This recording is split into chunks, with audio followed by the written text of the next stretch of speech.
참 좋으신 사랑의 하나님 아버지, 우리들에게 날마다 은총을 베풀어 주심에 감사를 드립니다. 하나님의 은혜 아니면 한순간도 호흡하며 살아갈 수가 없습니다. 특별히 하나님 아버지, 우리 사랑하는 송희선 집사님과 김성민 학생을 예수님의 이름으로 축복합니다. 우리 주신 데살로니가 후서 1장 12절 말씀처럼 하나님께서 주 예수의 이름이 영광 가운데 풍성하게 하여 주옵시고 집사님이 밟는 곳마다 하나님의 나라가 되게 하여 주시옵소서. 간절히 소원하는 믿음의 3대의 가문을 천대만대 이루는 축복을 허락하여 주옵소서. 사람들을 만나고 비즈니스를 하실 때마다 하나님의 마음을 불어넣어 주셔서 선교사의 사명을 감당하게 하여 주옵시며 풍성케 하여 주옵소서. 영육의 강건함으로 축복하여 주옵소서. 김성민 학생을 예수님의 이름으로 축복합니다. 하나님의 비전을 부어 주옵소서. 하나님의 비전에 꽂히게 하여 주옵소서. 그 이름 그대로 택함받은 거룩한 하나님의 백성의 삶을 살 수 있도록 우리 성민이 앞길을 열어주시고 함께하여 주옵소서. 풍요로운 고3 생활이 되게 하여 주옵소서. 찌드는 고3이 아니라 풍성한 고3, 하나님이 동행하시는 고3이 되게 하여 주옵소서. 믿음을 주시고 영육의 강건함을 허락하여 주시며 주신 창세기 28장 15절의 말씀처럼 내가 너와 함께하여 내가 어디로 가든지 너를 지키며 너를 이 땅으로 돌아오게 할지니라. 말씀하신 이 말씀대로 축복해 주실 줄 믿습니다. 하나님, 사랑하는 가정을 또 한번 축복합니다. 하나님 예배를 섬기기 위해 귀한 기타를 봉헌한 하나님의 귀한 가정을 축복하여 주옵시며 그 가정의 풍성함으로 채워 주옵시고 하나님 나라를 천대만대 이루게 하여 주옵시며 많은 사람들에게 지경을 넓혀 하나님 나라의 풍성함과 은혜를 흘려보내기에 부족함이 없도록 그 가정과 그 가문을 축복해 주시고 함께하여 주옵소서. 말씀의 주인이신 주님, 이 시간 생생하게 말씀하여 주옵소서. 시대를 보게 하시고 그리스도인으로서 어떤 자세로 살아가야 될지, 그리고 우리에게 가슴 뜨거운 은혜를 허락하여 주옵소서. 믿고 감사하며 예수님 이름으로 기도하옵나이다. 아멘. 우리 주님의 이름으로 축복합니다. 0.73. 이게 얼마 전에 끝났던 동계올림픽의 쇼트트랙의 결승전에서 금메달과 은메달을 결정짓는 간발의 차이의 숫자 같지만 실은 그것이 아니고 엊그저께 끝난 제20대 대통령 선거의 승패를 좌우한 지지율의 격차입니다. 1%도 안 되는 너무나 근소한 초박빙이라고 그러죠. 이런 격차로 새로운 대통령이 당선이 되었습니다. 보니까 24만 표 정도 되더라고요. 너무 근소한 차죠. 24만 표면 우리 익산 인구보다도 작은 숫자 가지고 대통령이 결정이 된 것입니다. 근데 놀라운 사실은 이제 모두가 관심이 있었겠지만 그날이 수요일이었는데 성도님들이 이렇게 예배를 잘 드리시고 돌아가시는 발걸음들이 아주 서둘러서 가셨습니다. 근데 이제 뭐 보통 자정 정도 되면은 결과가 나오는데 그날은 뭐 자정이 돼도 안 나오고요.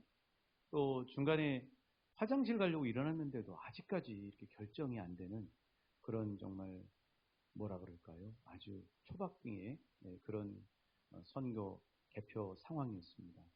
그런데 이게 방송 그 3사에서 한 출구조사가 기가 막히더라고요. 이게 0.7% 차이로 예측을 했는데 거의 근접하게 맞춥니다. AI라고 하는 인공지능이 이렇게 대단한 기술이 우리 가까이 있다고 하는 사실이죠. 이제 그럼에도 불구하고 너무 안타까운 것은 50년이 지나도록 여전히 바뀌지 않는 철옹성과 같은 지역주의라고 말씀드릴 수밖에 없을 것 같습니다. 동과 서로 극명하게 나눠져 있는 이 지지율의 색깔을 보면서 우리나라는 언제 이 지역주의를 벗어날 수 있을까 하는 그 숙제를 우리 모두가 안게 된 것이죠.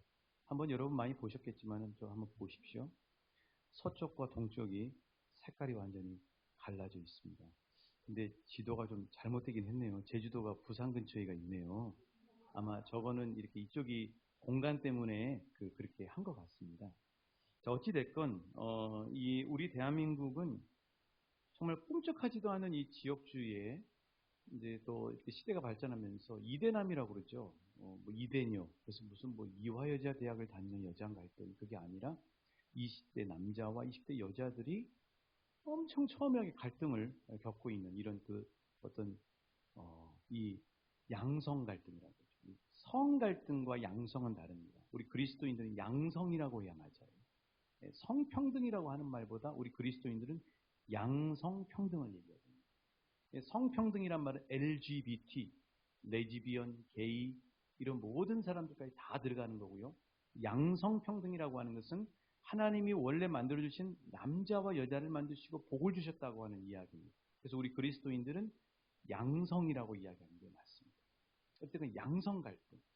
거기다가 또 기존 기성세대와 또 꿈을 펼쳐야 될 젊은 세대들 간의 그 일자리 때문에 젊은 세대들이 많이 꿈을 못 펼치니까 갖는 세대 간의 갈등. 이제 이런 그 산적한 과제들이 있게 된 것이죠. 이 대통령 당선된 분이 과연 마냥 기쁘기만 할까? 한편으로 보면 정말 우리 예수님이나 해결하실 수 있는 이 문제를 저분이 어떻게 감당할까 하는 그런 염려가 생기면서 기도하지 않을 수 없는 그런 마음을 갖게 됩니다. 우리 호남은 84.63%로 특정 정당을 밀어줬고요. 영남은 63.76%로 몰표로 특정 정당을 밀었습니다. 이를 두고 세계적인 방송사죠. BBC, 영국의 BBC 방송은 이렇게 타이틀을 적어놨더라고요. 세계 10대 경제 강국인 대한민국의 정치가 얼마나 양극단인지를 보여주는 지표다. 자, 그러면서 한 가지 의문을 갖게 됐습니다. 이번 선거의 당락을 결정했던, 승패를 결정했던 세대를 대부분의 선거 전문가들은 20대들이라고 이야기합니다. 20, 30대라고 이야기하죠. 자, 20, 30대가 전체 유권자 3,400만 명 정도 되는 그 유권자들 가운데서 20, 30대가 3분의 1 정도 되는 1,345만 8,180명입니다. 31.5%죠. 자, 그런데 이런 3분의 1이나 되는 20, 30대 유권자들은 이번 이 선거에서 극명하게 나타난 지역주의에 대해서 어떻게 표를 던졌어요? 기성세대들은 뭐 군대 가서도 또 뭐 타지 생활 하면서도 이 지역의 어떤 그런 것들을 느끼신 건 사실이에요. 근데 20, 30대 우리 세대는 직장에서도 무슨 뭐 지역 때문에 그런 것들이 뭐 없다고 할 수는 없지만 많이 이렇게 희소했고 또 군대에도 보면은 뭐 지역 때문에 막 두들겨 패거나 또 차별을 하거나 이런 것들이 없더라고요. 자, 그런데 어떻게 이 20, 30대 세대들은 자기 주장도 뚜렷하고 자기 생각도 분명하고 그리고 개성들이 강한데 이 세대들은 어떻게 표를 던졌는가? 한마디로 젊은 세대들도 안타깝게도 지역주의에 매몰되어 버리고 말았다는 것이죠. 그럼 왜 그랬을까? 현실, 피부에서 이 지역의 어떤 그런 것 때문에 차별을 받는 것이 있어서 그럴까? 제가 볼 때는 그것보다는 부모인 우리 세대들을 통해서 우리 세대들이 그렇게 하려고 했던 건 아니지만 우리 세대의 호흡과 또 피를 통해서 우리 자녀들이 자동적으로 받지 말아야 될 이 지역주의를 대물림 받은 게 아닌가 하는 생각을 제 나름대로는 한번 해보게 되었습니다. 나는 영남에서, 나는 호남에서 나고 자랐으니까 일편단심 이런 색깔의 당을 지지한다. 물론 다 나름대로의 이유들은 있습니다. 심지어는 서울에서 타향살이를 하고 있는 자녀들임에도 불구하고 고향 쪽의 지지 분위기를 보고 그 지지 분위기를 따라하기까지 합니다. 그래서 정치인들이 이걸 너무나 잘 알기 때문에 그 지지 기반인 대표적인 도시들, 예를 들면 영남이면 대구라든가 울산이라든가 부산을 집중 공략을 하고 또 우리 호남 쪽은 전주라든가 광주라든가 이런 데를 집중 공략을 해서 그쪽의 바람을 자기들의 색깔의 당의 색깔의 방향으로 이끌어가려고 합니다. 왜요? 서울에 살고 있음에도 불구하고 타향에 살고 있음에도 불구하고 우리 고향에 있는 어르신들이 우리 고향이 어느 쪽으로 지지하는가에 눈이 가서 따라가는 경향이 있다는 것을 정치인들은 너무나 잘 알고 있기 때문이죠. 그런데 이게 말이 되느냐? 이게 정말 말이 되는 건가? 내가 호남에 사니까 어느 색깔을 찍고 내가 영남에 사니까 그쪽 당을 지지하는 게 정말 말이 되는가? 고향에 따라서 지역에 따라서 그렇게 하는 게 말이 되는가? 여러분, 우리 가운데요, 경상도 성씨를 가지신 분들이 생각보다 많습니다. 경주 김씨, 안동 김씨, 밀양박 씨, 창녕조 씨. 그건 뭐냐면은 우리의 조상들은 경상도에 있었다는 거예요. 또 경상도에 사시는 많은 분들 가운데는 우리 전주희 씨도 있고요. 또 해남윤 씨도 있고요. 한평희 씨도 있고요. 나주임 씨도 있습니다. 그러니까 알고 보면 영남에 살건 호남에 살건 실은 다 내가 영남 사람이고 호남 사람인 게 아니라 대한민국 사람입니다. 다 대한민국 사람인 거죠. 그래서 지역주의는 정치인들이 이용하는 해묵었지만 약발이 강력한 우리 대한민국의 숙제요, 병폐라고 하는 사실이죠. 자, 그렇다면 이런 현실을, 이런 과제를 앞에 둔 우리 그리스도인들은 이런 지역주의라고 하는 견고하고 해묵은 병폐 앞에서 어떤 자세를 취해야 할 것인가? 하나님은 저와 여러분과 같은 그리스도인들을 먼저 부르셔서 좌우 중심을 잡지 못하고 있는 우리 조국 대한민국에 좌로나 우로나 치우치지 않고 화평의 사신이 되어서 하나님의 사명을 감당하라고 우리에게 소중한 임무를 부여하셨다고 믿습니다. 자, 그럼 우리는 다음 선거에서 어떤 관점으로 투표하고 그리고 자세를 견지해야 할 것인가? 자, 오늘 본문이 우리에게 매우 중요한 하나님의 분명한 메시지입니다. 오늘 본문은요, 바울이 로마 교회 성도들에게 쓴 편지입니다. 자, 바울은 지금 고린도에 있습니다. 바로 고린도에서 로마, 바다 건너서 보이는 로마를 향해 편지를 쓰고 있는 것이죠. 오늘 본문인 로마서 1장 15절부터 17절을 보면요, 바울의 목에 힘줄이 잔뜩 올라와 있습니다. 그만큼 강조하는 거죠. 자, 바울이 뭐라고 강조하고 있는가? 우리 함께 로마서 1장 15절부터 17절 공독해 보실까요? 시작. 그러므로 나는 할 수 있는 대로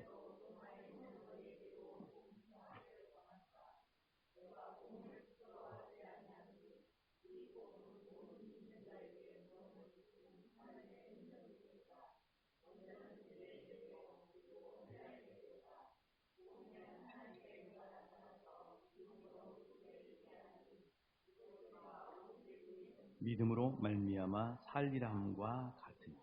아멘. 자, 바울은 로마에 있는 교인들과 로마에 있는 사람, 실 로마의 교회 편지를 보내지만 실 로마에 있는 로마 제국에 있는 사람들을 향해서 편지를 하고, 바울은 로마에 뭘 전하기를 원했다고요? 뭐가 전해지기를 간절히 원하고 있다고요? 그렇죠. 15절에 보면 너희에게도 복음 전하기를 원하는, 복음 전하기를 원하는 것입니다. 자, 바울은 왜 이렇게 복음을 로마에 전하기를 간절히 원했을까요? 16절에 보시면은 유대인이나 헬라인이나 복음은 그 사람의 성별이 어떻건 종족이 어떻건 뭐 혈색 피부색이 어떻건 상관없이 모든 믿는 자에게 구원을 주시는 하나님의 능력이 되기 때문이라는 사실. 여기서 바울이 말하는 구원은요, 죽어서 천상의 하나님 나라를 들어가는 능력이 있는, 그러니까 지옥으로 떨어뜨리지 않고 천상으로 끌어올리는 강력한 능력이 있는 복음일 뿐만 아니라 이 복음은 현재 숨쉬고 있는 땅에서도 당장의 사탄 마귀를 쫓아내고 하나님 나라를 회복할 수 있는 능력이 있는 게 바로 구원이라는, 복음의 능력이라는 사실이죠. 그래서 바울은 지금 바다 건너 로마 제국을 보니까 땅덩어리는 엄청 넓어요. 여러분, 로마 제국이 얼마나 땅덩어리 넓은지 아시죠? 유럽 전부 지배하고요. 저기 이란 땅, 소련 땅까지 아주 많은 지역을 로마 제국이 한때 지배했습니다.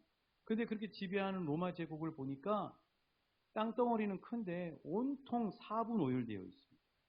쿠데타가 끊이지 않아요. 여러분, 로마 황제 일대부터 해가지고 한번 봐드릴게요. 다 보여드릴 수는 없습니다. 자, 2번 그림 한번 띄워주시기 바랍니다. 로마의 황제들이 몇 년을 재임했으며 어떻게 생을 마쳤는지를 보시면 맨 오른쪽 표에 보시면요, 암살, 또 자살, 이런 게 많습니다. 그러니까 작은아버지가, 큰아빠가 왕인데 조카가 그 왕위를 찬탈하려고 첩자를 보내가지고 암살을 시켜요. 이렇게 로마 제국에서 비일비재했어요. 또 아버지와 아들 간에, 그래서 그 말이 지금까지 와서 권력은 부자 간에도 싸운다고 하는 얘기가 그런 얘기입니다. 아버지와 아들 간에도 왕위를 찬탈하기 위해서 끊임없이 암살과 독살을 시키는 일들이 수백 년 동안 로마 제국에서 벌어졌던 것이죠. 자, 그러면 로마 제국을 하나로 만들기 위해서 얼마나 많은 황제들이 힘썼겠어요?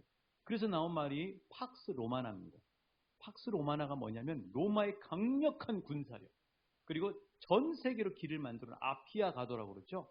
그 길을 통해서 로마 제국을 통일할 수 있을 줄 알았어요. 길이 만들어져요. 자, 영남과 호남이 하나가 되려면 길이 뚫려야 됩니다. 그래야 자주 교류하면서 심지어 결혼도 영원하게 만나서 하고 같이 자주 만나야 하나가 될 수 있겠죠. 이런 노력들을 로마 제국에서 한 거예요. 뿐만 아니라 이 사람들을 사상으로 하나로 만들기 위해서, 북한은 주체 사상이 그래서 강조하는 이유가 그겁니다. 사상이 사람을 하나로 만들거든요. 그래서 헬라 철학이라고 하는 엄청난 이 철학, 뭐 스토이고냐, 에피큐르스 학파냐, 뭐 이렇게 하면서 그 헬라 철학과 문화를 통해서 로마 제국의 모든 인종과 사람들을 하나로 만들려고 해본 거죠. 뿐만 아니라 여러분 그리스 로마 신화 아시죠? 수많은 신들을 통해서 뭐 제우스라든가 헤르메스라든가 이런 신들을 통해서 또 미트라교라고 하는 종교를 통해서 로마 제국을 하나로 만들려고 수많은 황제들이 애를 써봤어요. 유력한 인물들을 통해서 아우구스투스, 티베리우스, 네로, 도미티아누스 같은 수많은 인물들, 수많은 사상가들을 통해서도 제국을 하나로 만들어 보려고 그랬고요. 로마의 그 오늘날의 민주주의의 그 기초가 됐던 그리스 로마, 거기서 공화정, 삼두정치, 이런 수많은 정치 체제를 통해서 로마는 이 모든 로마 제국을 하나로 만들려고 애를 썼지만 결국은 하나로 만들 수가 없었어요. 오히려 피를 나게. 그런데 바울은 로마 제국이 하나 될 수 있는 비결이 있는데 그것이 뭐라고요? 복음. 복음은 하나 되게 할 수 있어요. 복음은 모든 믿는 자를 구원하는 능력이 있기 때문에 복음 안에는 하나님의 의가 있어서 믿음으로 믿음에 이르게 하는 그 놀라운 능력이 있기 때문에. 그래서 바울은 로마 제국이 하나 되는 것은 무슨 철학이라든가 힘이라든가 인물이라든가 정치 시스템과 체제가 아니라 복음이 로마를 하나로 만들 수 있다는 사실을 보고 로마 교회와 로마 성도들에게 복음을 전하기를 간절히 원한다고 이야기했던 것이죠. 자, 바울이 이야기하는 걸 한번 몇 편 더 볼까요? 자, 갈라디아서 3장 23절입니다. 복음이 어떤 능력이 있는가? 복음이 어떻게 하나로 만드는가? 갈라디아서 3장 28절입니다. 같이 읽어보십니다. 시작. 너희는 유대인이나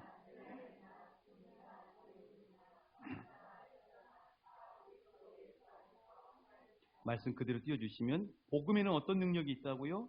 유대인이나 헬라인, 종족이 달라도 남자나 여자나 성별이 달라도 종이나 자유인이나 직분이 달라도 그리스도 예수 안에서 하나 되게 하는 능력이 있다는 사실이죠.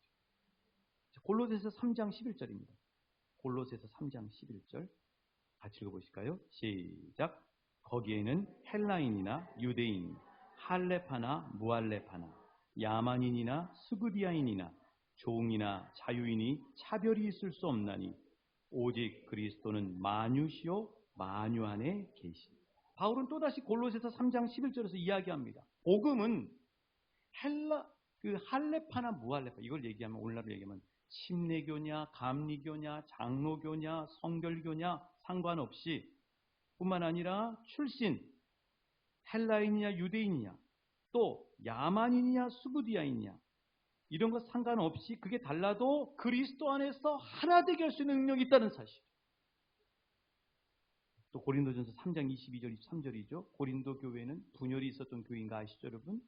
어떻게 바울이 처방을 하는가? 바울의 처방약, 의사 선생님의 처방약, 바울의 처방약은 이것입니다. 고린도전서 3장 22, 23절입니다. 시작. 바울이나 아볼로나 세계나 생명이나 사망이나 지금 것이나 장래 것이나 다 너희의 것이요 너희는 그리스도의 것이요 그리스도는 하나님의 것이요. 아멘. 그렇습니다. 누구를 지지하느냐? 아볼로를 지지하느냐, 게바를 지지하느냐, 지지하는 사람, 공간, 하늘과 땅, 시간, 과거, 현재, 미래를 초월해서 복음은 하나 되게 할 수 있는 능력이 있다는 사실이에요. 누구 안에서요? 예수 그리스도 안에서. 이걸 그대로 오늘 이 시대에 적용하면 복음은 우리 지역에 있는 외국인 근로자나 대한민국 국적자나 이대남이나 이대녀나 남자나 여자 성별 상관없이 예수 안에서 하나 되게 할 수 있습니다. 복음은 성결교회냐 장로교냐 침례교냐 감리교냐 교파를 떠나서 경상도든 전라도든 충청도든 제주도든 출신 지역 그리고 사회적 지위와 재산 정도가 달라도 예수 안에서 하나 되게 할 수 있습니다. 복음은 윤석열을 지지하느냐 이재명을 지지하느냐 심상정을 지지하느냐 땅에 사느냐 하늘에 사느냐 과거에 어떻게 살았냐 현재는 어떤 삶을 살고 있느냐 미래는 어떻게 사느냐에 상관없이 달라도 예수 안에서 하나 되게 할 수 있다는 사실. 그게 바로 복음의 능력이에요. 정말 볼까요, 여러분? 러시아와 우크라이나가 계속 전쟁하고 있어요. 너무 가슴이 아파요. 임산부가 아동병원과 임산부 있는 병원에 폭격을 해요. 아주 무지막지하게 폭격을 하고 있습니다. 러시아가. 정말 나쁜 짓을 하고 있어요.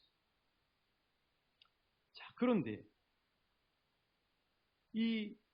우리는 그 지금 뉴스에 나오는 러시아와 우크라이나의 그 총성과 탱크, 그 미사일, 헬기 이런 것만 보실 것이 아니라 그 안에서 기도하는 사람들이 있다는 사실. 자, 사진 한번 띄워드리겠습니다. 저 우크라이나 사람들입니다. 당연히 우크라이나 사람들 기도하겠죠. 저 우크라이나의 수도인 키이우, 예전엔 키예프라 그랬죠. 키이우 광장에서 전쟁이 빨리 멎고 평화가 임할 수 있도록 기도하는 우크라이나 분들이죠. 또 볼까요? 심지어는 눈밭에서 기도합니다. 이건 이 우크라이나는 지역이에요. 눈이 많이 오는 지역입니다. 눈밭에서 서로 얼싸안고 조국의 평화를 위해서 기도하고 있는 거죠. 또 보실까요? 자, 우크라이나 이 정교회에서, 우크라이나는 정교회를 많이 믿거든요. 정교회, 그 정교회 그리스도인들이 저렇게 초를 들고 간절히 하나님 앞에, 저 예수님 상이 보이죠? 기도하고 있는 모습이죠. CNN에서 저걸 그대로 찍은 거죠. 여러분, CNN은 그냥 그대로 전쟁터에서 사진을 찍습니다. 저 모습이 얼마나 CNN 기자에게도 이 마음에 뭉클했으면 저 장면을 찍겠어요. 미사일이 날라와도, 포가 날라와도 지금 하늘의 하나님 앞에 기도하고 있는 우크라이나의 국민들을 바라보시면서 평안 가운데 있는 우리들이 함께 기도해야 할 줄 믿습니다. 그런데 이렇게 우크라이나 땅에서만 기도하느냐? 그렇지 않습니다. 지금 침략자인 러시아 안에서도 깨어있는 그리스도인들이 기도하고 있습니다. 세계교회협의회죠. WCC라고 하는데 이 WCC의 3월 6일에 러시아 정교회 사제와 대주교 284명이 모여서 전쟁을 반대하는 기도와 함께 우크라이나에 대한 다음과 같은 사제 서한을 보냈습니다. 우크라이나 형제 자매들이 부당한 대우를 받는 것에 대해 사죄와 애도를 표합니다. 최후의 심판이 모든 사람을 기다리고 있습니다. 세상의 생명을 위해 예수 그리스도가 흘리신 피가 살인 명령을 내린 사람들에게 생명이 아닌 영원한 고통이 될 것입니다. 러시아의 사제와 주교들이 모여서 이런 편지를 보낸 거죠. 러시아의 개신교회 목회자 400명도 함께 모여 기도회와 우크라이나 침공에 대한 반대 서명을 하고 공개 서한을 보냈습니다. 이런 내용입니다. 러시아 군대가 우크라이나 도시들의 폭탄과 로켓을 투하하는 등 전면적인 군사 작전을 수행하고 있습니다. 신앙인으로서 우리는 지금 일어나고 있는 일을 형제 살해죄, 즉 성경에서 형제 아벨에게 손을 든 가인의 죄로 생각하고 있습니다. 어떤 정치적 이익이나 목표도 무고한 사람들의 죽음을 정당화할 수는 없습니다. 여러분, 이런 기도하는 그리스도인들이 적이냐 아군이냐, 니네 나라냐 우리나라냐, 국기가 다르냐 상관없이 하늘의 하나님 앞에서 속히 이 전쟁이 종식될 수 있도록 기도하고 있다는 사실. 이런 기도의 물결을 하나님이 보시고 하나님께서 전 세계뿐만 아니라 러시아 땅 가운데 전쟁에 반대하는 시위와 물결들을 일으키고 계세요. 그 사진을 보여드릴게요. 네, 저건 아까 그 러시아 이 정교회 대주교, 키릴 대주교 그리고 WCC 사무총장의 사진입니다. 그 다음 보시면 러시아에서 일어나고 있는 일이에요. 전쟁을 반대한다는 피켓이죠. 보실까요? 얼마나 많은 사람들이 모여서 저렇게 전쟁을 반대하고 있습니까? 저런 반대의 모습이 지금 전 세계적으로 확산되고 있는 것이죠. 뭐예요, 여러분? 나라입니까? 피부색입니까? 종족입니까? 아닙니다. 바울이 이야기한 것처럼 복음이 하나 되게 하는 거죠. 복음은 나라를 뛰어넘습니다. 복음은 탱크와 미사일과 전투기를 뛰어넘습니다. 복음은 아군과 적군을 뛰어넘어요. 그래서 복음은 물보다 진합니다. 물은 세상의 풍조를 이야기하는 거죠. 복음은요, 하나님의 사랑, 예수 그리스도의 십자가, 보혈의 능력인 것이죠. 복음이 물보다 진합니다. 좌우 옆 사람에게 다시 한번 강조해 주십시오. 복음이 물보다 진합니다. 복음이 물보다 진합니다. 복음이 지역주의보다 진합니다. 복음이 지역주의보다 진합니다. 자, 여러분 왜 이렇게 복음에는 능력이 있을까요? 복음은요, 땅의 가치가 아니라 하나님의 가치입니다. 복음은 땅의 가치가 아닙니다. 복음은 하늘의 가치. 그래서 복음은 능력이 있어요. 그래서 하나님은 복음을 알고 복음을 듣고 복음을 붙들고 사는 우리 그리스도인들에게 땅의 가치를 뛰어넘어 하늘의 가치로 평화의 사신이라고 말씀하시고 있습니다. 자, 고린도후서 5장 18절 메시지 성경의 글입니다. 한번 같이 읽었으면 좋겠습니다. 고린도후서 5장 18절. 글씨가 좀 작을 수 있는데 한번 확대시켜 주시고 읽었으면 좋겠습니다. 자, 한번 같이 읽어보실까요? 시작. 보십시오. 이 모든 것은 우리와 가족 관계를 맺으시고 우리 각자를 부르셔서 서로 가족 관계를 맺게 하신 하나님께로부터 옵니다. 하나님께서는 메시아를 통해 이 세상을 그분과 화해시키셨고 죄를 용서하심으로 이 세상이 새로운 출발을 하게 하셨습니다. 께서는 그분이 지금 하고 계신 일을 모든 사람에게 알리는 임무를 우리에게 맡기셨습니다. 우리는 그리스도의 대사입니다. 하나님께서는 우리를 쓰셔서 다툼을 버리고 서로의 관계를 바로잡으시는 하나님의 일에 참여하라고 사람들을 설득하게 하십니다. 좌우 옆 사람에게 축복하십시오. 당신은 화평의 사신입니다. 당신은 화평의 사신입니다. 당신은 그리스도의 대사입니다. 당신은 그리스도의 대사입니다. 당신은 평화의 대사이십니다. 당신은 평화의 대사이십니다. 그렇습니다, 여러분. 우리는 평화의 대사로 하나님이 부르셨어요. 우리 조국이 빨강색이냐 파랑색이냐 북한이냐 남한이냐를 넘어서 하늘의 가치인 복음을 붙들고 있는 우리 그리스도인들은 이 땅을 화해시키고 하나로 만드는데 중재의 역할을 부여받은 사람들이 바로 저와 여러분이라고 하는 사실이죠. 그래서 복음의 가치로 보면 이 세상은 모두 다 하나님 아래의 자녀들이고 한 가족이고 그리고 아직 예수를 몰라 교회 바깥에 있는 사람들도 똑같은 하나님의 아들인데 딸인데 우리는 집 안에 있는 아들이고 그들은 집 나가 있는 자녀들일 뿐인 것입니다. 어느 해 제가 제 동생이 경상남도 산청 근처에 진주 근처에 있는 교회에서 사역을 하고 있는데 동생이 목사 안수를 받게 됐습니다. 그래서 가야 되잖아요. 축하해죠. 진주를 갔습니다. 수학여행 고등학생 때 수학여행 말고 진주를 정말 오랜만에 갔습니다.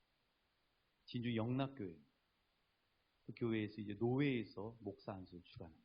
시간이 딱 되니까 노회장 목사님이 앞에 쫙 나오십니다. 예배를 인도를 하시는 거죠. 그런데 여러분 놀라운 사실은요. 나는 전능하신 아버지 하나님 천지의 창조주를 믿습니다. 그 다음엔 잘 모르겠습니다. 다시 외워야 될 것 같습니다. 사도신경, 제가 알고 있는 사도신경과 똑같은 사도신경을 다 같이 그곳에 앉아 계시는 진주노회 노회원들까지 똑같이 사도신경을 하더라고요. 찬송가 320장을 부르는데요. 제가 가지고 있는 성경책의 320장 나의 죄를 정케하사 주의 일꾼 삼으신 똑같은 장수의 번호의 찬송가를 똑같이 부르더라고요. 전하시는 여호수아서 1장의 성경 본문의 글자도 똑같은 버전의 성경이었고요. 설교 말씀도 오직 예수님의 종이 되어야 된다고 하는 아주 복음적인 말씀. 제가 우리 지역에서 듣고 서울에서 듣고 가는 곳마다 듣는 광주에서도 듣고 우리 익산에서 듣는 똑같은 맥락의 복음의 말씀을 전하고 있더라고요. 예배가 다 끝나고 목사 안수식이 끝나고 광주 출신인 제 동생, 그 동생을 사역하고 있는 경상도에 계시는 성도님들이 많이 오셔서 꽃다발로 축하해 주시는 겁니다. 그러고 끝나는 것이 아니라 이제 식당을 잡아서 식사를 하러 가는데 저희 고향교회에서 목사님과 축하러 오신 어르신들과 성도님들, 그리고 제 동생이 몸담고 함께 신앙생활하고 있는 경상도의 성도님들이 한 식당 테이블에 앉아서 함께 웃고 함께 이야기하면서 담소를 나누고 식사를 하고 있더라고요. 복음은요, 경상도나 전라도나 충청도나 전혀 차이가 없습니다. 경상도에 사시는 분도 예수님을 믿습니다. 전라도에 살고 있는 우리들도 예수님을 바라봅니다. 경상도에 사시는 분도, 제주도에 사시는 분도, 충청도에 사시는 분도 가장 우선순위로 듣는 것이 예수님의 말씀입니다. 우리 호남에 살고 있는 우리 모두도 예수님의 말씀이 가장 우선순위입니다. 지역, 또 풍토, 성향, 음식, 신라백제 이런 걸 뛰어넘는 게 복음이죠. 그건 땅의 것이죠. 복음은 위의 것입니다. 하늘에서 하나님이 주신 거잖아요. 뛰어넘어 버리는 거죠. 마치 이런 거하고 똑같은 거죠. 평상시에는 롯데자이언츠를 응원합니다. 또 우리는 기아 타이거즈를 응원합니다. 이렇게 프로팀을 응원할 때는 달라요.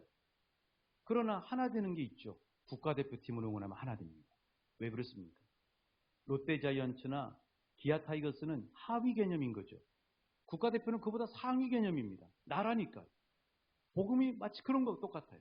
이 세상의 고향, 이 세상의 정서, 이 세상의 성향, 이 세상의 음식, 풍토 이런 것들은 다 땅의 것입니다.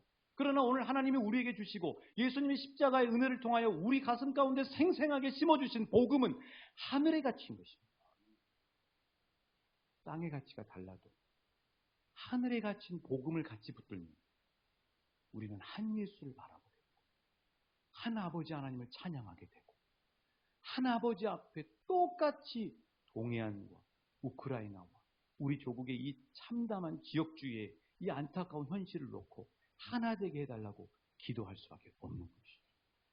그리스도인이 오늘 대한민국에 살고 있는 그리스도인이 파랑색이냐 빨강색이냐의 땅의 가치에 머물러 있는 것이 아니라 이제는 투표할 때 하늘의 가치로 바라보고 하나님 답습에서 대대로 내려온 지역주의가 아니라 우리 조국과 하나님 나라 복음을 위해서 전 세계 선교의 사명을 감당하기 위해서 어떤 국회의원이 어떤 당이 어떤 사람이 대통령이 되고 국회의원이 되어야 하나님께 영광이 되겠습니까? 이런 가치로 바라보는 사람들이 바로 저와 여러분 그리스도인인 것이죠. 그래서 이 다음 선거부터는 정말 이런 우리 교회부터 화평의 사신의 이 사명을 다시 한번 붙들고 나가서 전국이 이런 색깔이 되어야 된다고 믿습니다. 12번 그림입니다. 저걸 우리 조국의 지도라고 봐보십시오. 통일 대한민국의 한반도 땅이라고 바라보십시오. 선거가 딱 끝났는데 우리 지역에 빨강색도 나오고 저 경상도 영남 지역에 파랑색도 나오고 전 세계가 우리 조국 땅 전부가 색깔이 저렇게 아름다운 형형색색의 아름다운 색깔로 이렇게 칠해진다. 그럼 우리 그리스도인들을 통해서 아니 복음을 통해서 우리 조국은 하나 되는 길이 가까워지게 될 줄 믿습니다. 사랑하는 저와 여러분은 어느 곳에서든지 화평의 사신을 부름받으셨습니다. 내가 있기 때문에 우리 가문이 하나가 되는 거죠. 내가 있기 때문에 우리 직장에서 첨예하게 대립하고 있는 문제가 내가 있기 때문에 하나가 되는 거죠. 내가 있기 때문에 우리 마을에서 막 갈등하고 서로 이렇게 불편해하고 있는 그 관계에서 우리 왕춘교회 성도들이 있기 때문에 마을이 하나가 될 수 있는 거죠. 그게 바로 우리 그리스도인입니다. 하나님은 그렇게 우리를 부르셨어요. 복음은 물보다 강합니다. 복음은 피보다 강합니다. 복음 안에는 이 세상의 다름을 뛰어넘는 하나님의 사랑이 있기 때문입니다. 하나님은 20대 대통령 선거를 마치고 갈등과 분열이라고 하는 산적한 과제 앞에 놓여 있는 우리 국민들과 우리 조국에게, 특별히 우리 그리스도인들에게 재차 당부하십니다. 고린도후서 5장 18절, 제가 하나님의 마음으로 대독하고 말씀을 마치겠습니다. 보십시오. 이 복음은 우리와 가족 관계를 맺으시고 우리 각자를 부르셔서 서로 가족 관계를 맺게 하신 하나님께로부터 옵니다. 하나님께서는 메시아를 통해 이 세상을 그분과 화해시키셨고 죄를 용서하심으로 이 세상이 새로운 출발을 하게 하셨습니다. 하나님께서는 그분이 지금 하고 계신 일을 모든 사람에게 알리는 임무를 우리에게 맡기셨습니다. 우리는 그리스도의 대사 화평의 사신입니다. 하나님께서는 우리를 쓰셔서 다툼과 다름을 버리고 서로의 관계를 바로잡으시는 하나님의 일에 참여하라고 우리들을 부르셔서 사람들을 설득하고 감동하게 하십니다.